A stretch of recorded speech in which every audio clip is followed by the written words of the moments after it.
Hi అండి. Chicken గోరుచిక్కుడుకాయలు curry అండి.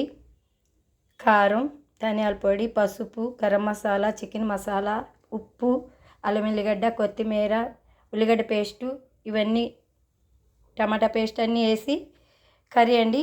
Curry చేసేది చూపిస్తాను ఈరోజు. ఉల్లిగడ్డ పేస్ట్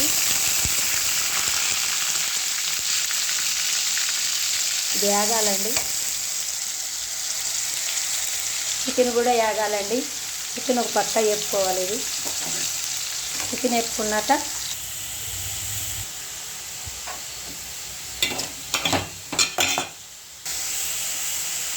అల్లం అండి. అల్లం వేగాల, ఉల్లిపాయ వేగాలండి. ఉల్లిపాయ వేగిందండి, అల్లం వేగిందండి, చికెన్ వేసేసానండి. కొంచెం చికెన్ మగ్గనివ్వాలి. 2 నిమిషాలు వేగాలండి. నూనె తేలేదాకా వేగాల ముక్కలు. నూనె తేలేదాకా ముక్కలు వేగాకే కొంచెం మగ్గాక ఈ మసాలాలన్నీ వేసుకోవాలండి. నూనె తేలింది కదండి, ఒక్క నిమిషం అట్ట కొంచెం మసాలాలు వేగితే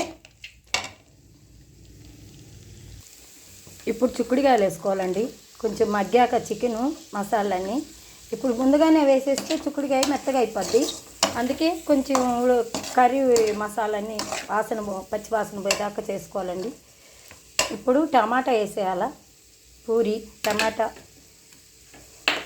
ఉప్పు అండి. ఉప్పు కూడా ఇప్పుడే వేసుకోవాలా, తర్వాత లాస్ట్లో చూసుకొని వేసుకోవాలండి. కర్రీ పెట్టండి, వంట పెట్టండి అన్నారు కదండి. వంటలు చేసి పెడతాను చూడండి. ఇలా నూనె తేలాలండి. నూనె తేలాక కొన్ని చికెన్ నీళ్ళు ఉన్నాయి కదండి, అవి పోసేయాల. చికెన్ నీళ్ళు పోసేసి ఇంకొక 2 నిమిషాలు మగ్గనివ్వాలండి. తర్వాత కొత్తిమీర వేసి దింపుకోవాలండి. వెరైటీ కూర పెడదామని ఈరోజు వెరైటీగా చేశానండి. చిక్కుడుకాయ చికెన్ కర్రీ అని. నాకు రాయడం రాదు, చదవడం రాదు, ఏం రాదండి. ఏదో వీడియో తీయాలని తీస్తున్నానండి. ప్లీజ్ అండి. ఇలా చూడండి కర్రీ ఎంత మంచిగా ఉడికిందో. ఇప్పుడు కొత్తిమీర వేసేయాలండి.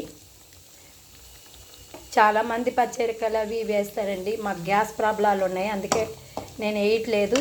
ఇలా చేసుకోవాలండి కర్రీ. ఇంకొంచెం 2 నిమిషాలు మగ్గితే అయిపోద్దండి కర్రీ. లైక్ చేయండి. ఇదిగోండి కర్రీ అయిపోయింది. చాలా బాగా వచ్చిందండి చికెను చిక్కుడుకాయ కర్రీ. లైక్ చేయండి, సబ్స్క్రైబ్ చేయండి, కామెంట్స్ పెట్టండి ప్లీజ్ అండి. ఇదిగోండి వేడి వేడి రైస్ అండి.